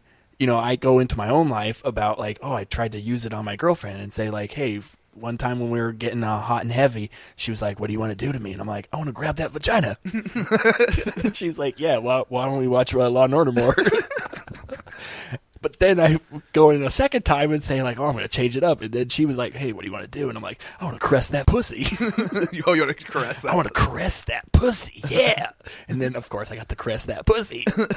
And so I figured out like, oh, they don't like grab. They like caress, but they don't care about pussy. Yeah, in fact, they want you to say pussy. Yeah, They like don't want you what to say girl vagina. wants to say vagina? Well, that thing was weird. Like, see, because I was thinking about doing a bit. So you were just going through all the Trump bits. 'Cause I'm not going to do them because we're not going to do them. It's like a bit about how like when he did the thing with Billy Bush, he was with Billy Bush, and he was like, and everybody's just like locker room talk, locker room talk. Well, I've never met a guy in a locker room that I was like, this guy should be the president. You know what I mean? Like, that's the whole point. That's the whole point. It's like, I get that guys say it. I'm not saying let's put him in jail. Totally. I'm saying let's just not have him be president. Yes. Like, you're just, come on, man. Guys are guys, bro. Like, well, maybe that guy who's a guy shouldn't be the guy. I was also thinking, like, nobody should be hanging around Billy Bush. Like, that guy's a fucking narc. Like, whatever you say around that guy, he's going to get brought up. Dude, that guy got fucking paid to get fired, though. I wish I could do that. I've been fired multiple times, and I've never gotten straight paid like $20 million to leave. We're going to pay you $20 million for 2 years. Oh, wait, we're going to actually pay you $20 million to not be here for 2 years. Jesus Christ. Like how, that's just that's frustrating. Mm-hmm. It's always like that with like entertainment or police. It's always like that paid leave. Yeah. You're like, really? You're like rewarding the mistake. I barely get paid for it to show up.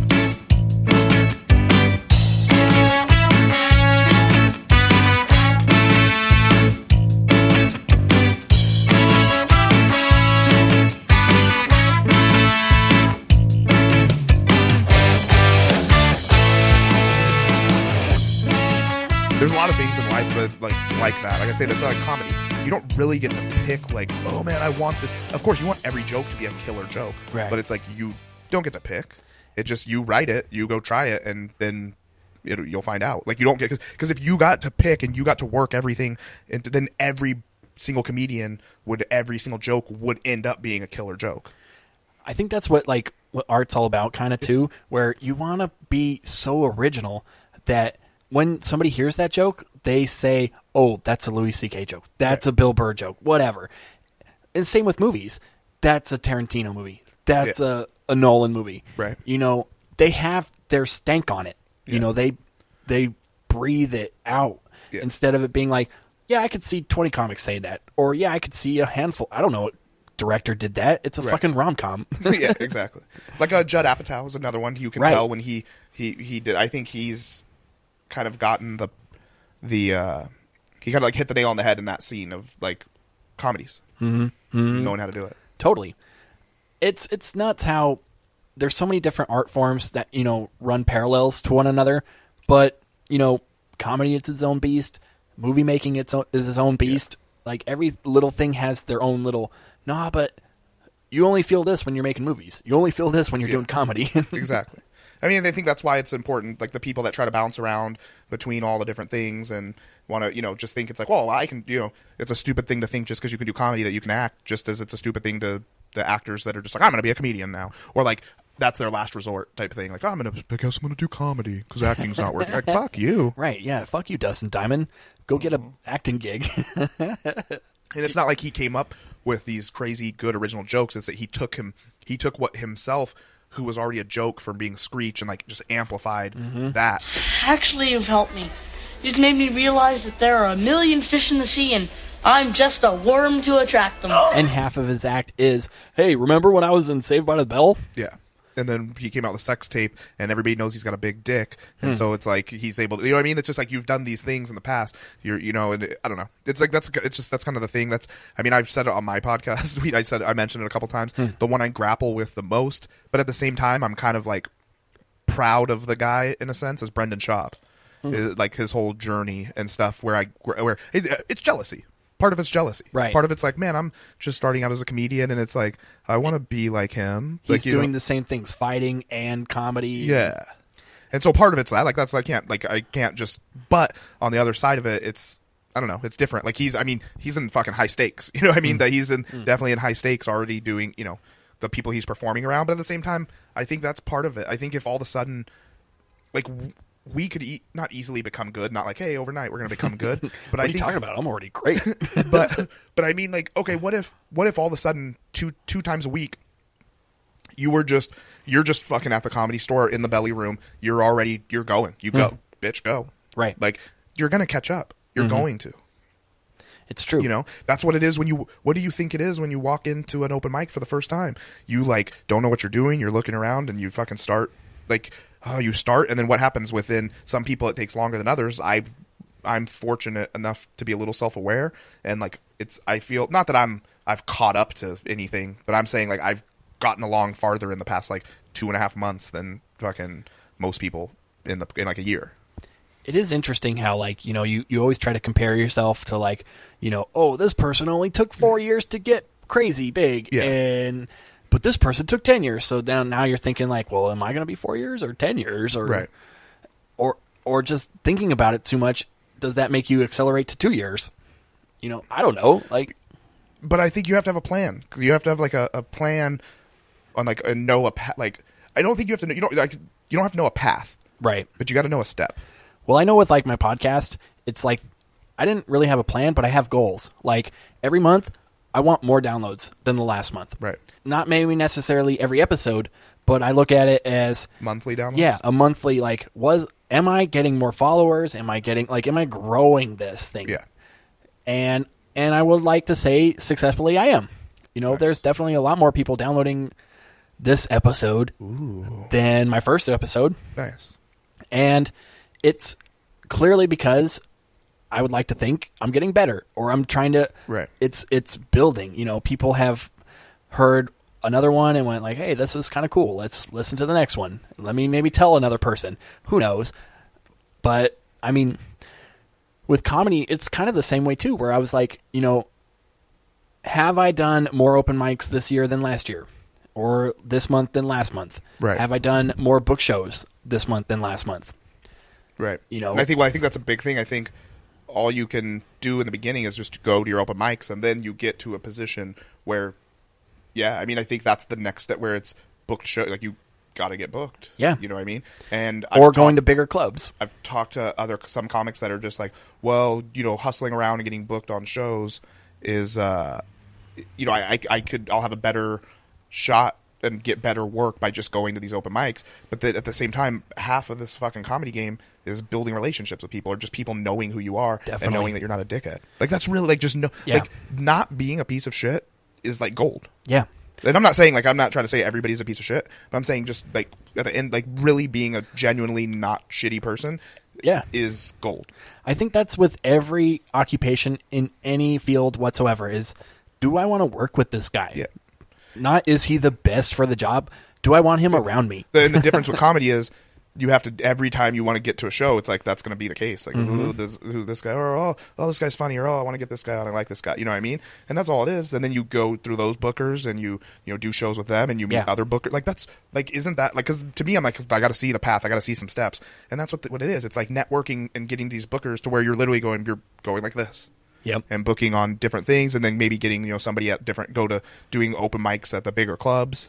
And I've known in my own experience, it's that ripple effect, because I've gone on one book show and didn't even really do that well, but the fact that I was cool and approachable and didn't turn into a creeper idiot after the set got me another book show. Yeah. I was thinking to myself, it's not what I did on stage, it's what I did after I was off stage. Yeah, I think it's both. Maybe. No, I mean, I didn't suck a huge dick. It's not like I got just threw up on stage and went like, "That's my honky."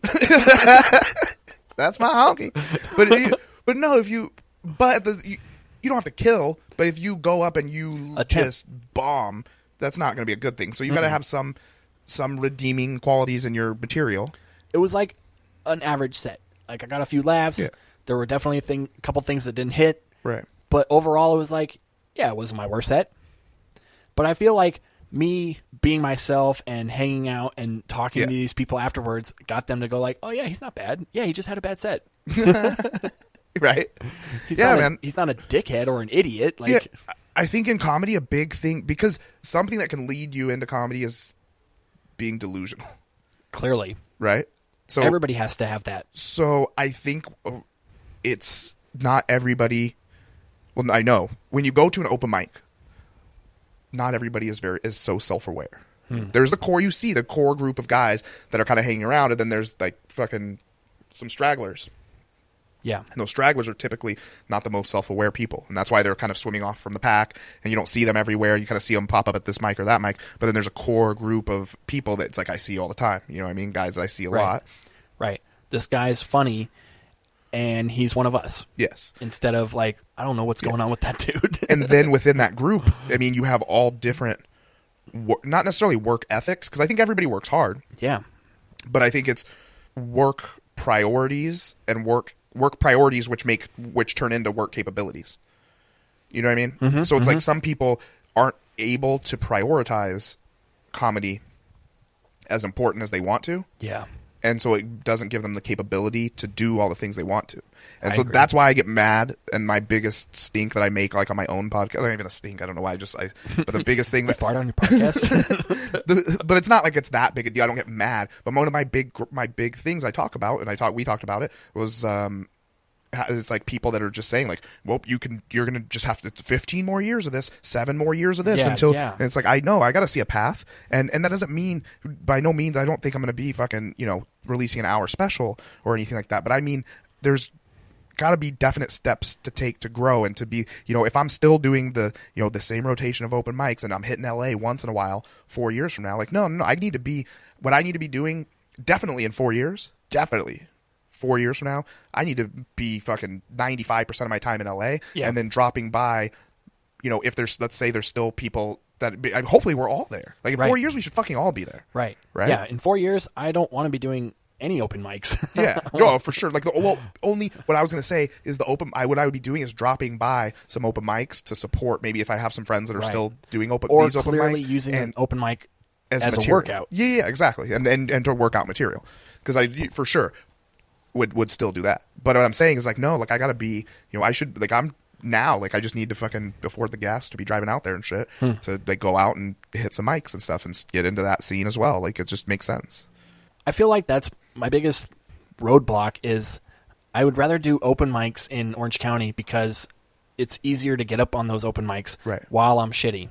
But once I've honed my craft and become a person that doesn't need to be doing open mics solely, then I'll move into LA and to try to do LA book shows. But my question is, then how are the bookers, if you're not, where do those bookers in LA find their guys? Totally. You have to be in the scene. You have to be around.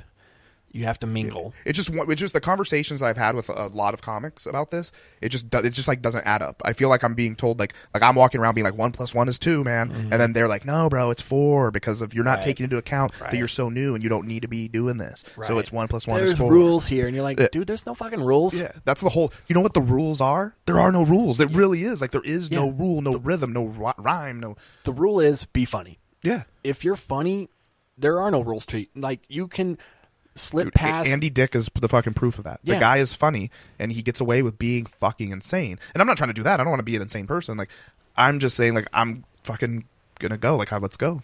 Like I agree. And that's what I always feel like is like don't worry about what people think or what people are saying or all of that other stuff. Just worry about being funny. Yeah. Like if you're a killer, you can be a dick, you can be an introvert, you can be the quirky guy or the guy that just sits in the corner. As long as you're like killing on stage, nobody's going to be like, why is that guy just hanging out in the corner? Exactly. No, you could do just, but I think that's the big thing is just be yourself and don't be like, I think sometimes hanging out with everybody, it becomes like, I don't know if I could be guilty of coming across like this unless you really know me. Like it's me, like me talking about the Cujo pounding out the water. Like that's just like, that's not like some comedians are like, oh, that bit. Like that's not a bit. That's just me talking. Right. Like I do that to my parents. Right. Like that's how I talk to my parents. That's how I talk to my brother. That's how in fact, earlier when you were at another point you were talking about there's different versions of you.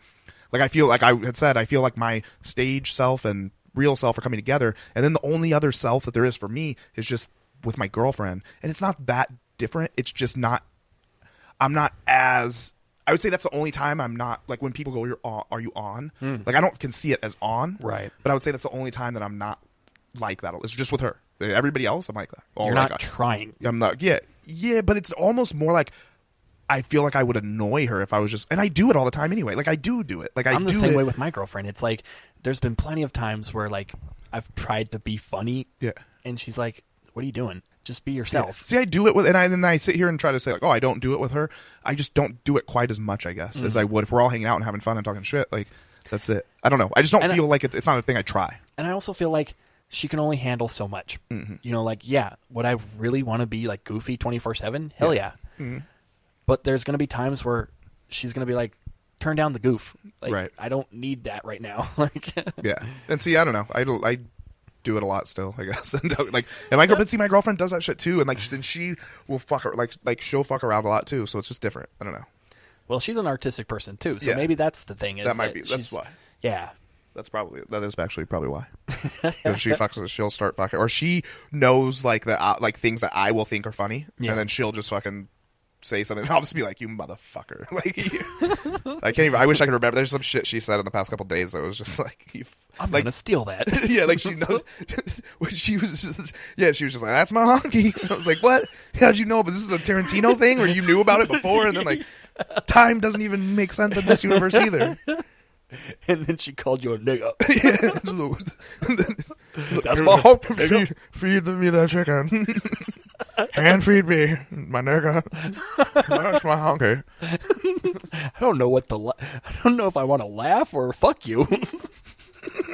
My voice is pretty sexy, I know. You wanna fuck this stroke mouth? You could just go to town on it. I won't even feel it on this side. Just make sure you fuck this side. Yeah, baby. That fucking you do something. You sound like you're gonna have hey, yeah, maybe I'm gonna have a stroke, baby. That's my honky, baby. It's so. Don't cut this out. Jesus.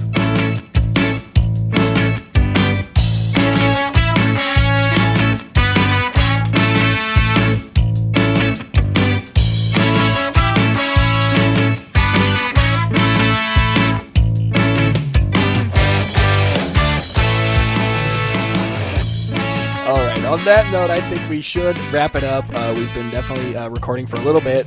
I might have to cut a little bit out. Who knows? You motherfucker. But I will want to thank Kenny for coming in. It's been a real treat. You are definitely a mensch, and I don't mean that in a derogatory way. You call me? Yeah. I mean it in a good way. Oh, sick. Thank you. Thanks for having me. Yeah. Thanks for being on my podcast. If you guys can't get enough of us, definitely go check us out on Kenny's podcast. It's called Hey Kenny, It's Kenny. You can hit me up on Instagram. Hey Kenny, It's Kenny. Or find me on Facebook. Well, you probably can't even find me on Facebook because I'm like all blocked up. Because Facebook's like more personal. But if you can find me, Kenny Weber. Yeah, just look him up on social media. And do you want to plug any other maybe dates or? Oh yes, June 16th at the OC Steelhouse. Assuming 7 o'clock because that's when most things happen there. Yes. Come out and see me at my first show. Awesome. Yeah, OC Steelhouse, where I did my first live show as well. I want to thank Daryl's mom for making that happen by getting married on the same day. And so Daryl couldn't do the show, and so I was asked to step in. And nice. So I was like, hell yeah. Well, yes, I definitely want to plug that show. It's going to be hosted by Dakota Friedman. Yes. And a lot of OC comedy or comedians that have been on this show, as well as other things, are going to be there. So definitely check that out if you're in the Anaheim area, as well as just check me out on social media at This Comics Life or the D Stories on Twitter, or you can write me an archaic email at THISCOMICSLifePod@gmail.com. And just rate and subscribe, and tell a person that you like this show if you did find it mildly amusing. Thanks again, Kenny, for coming in. And guys, once again, this is This Comics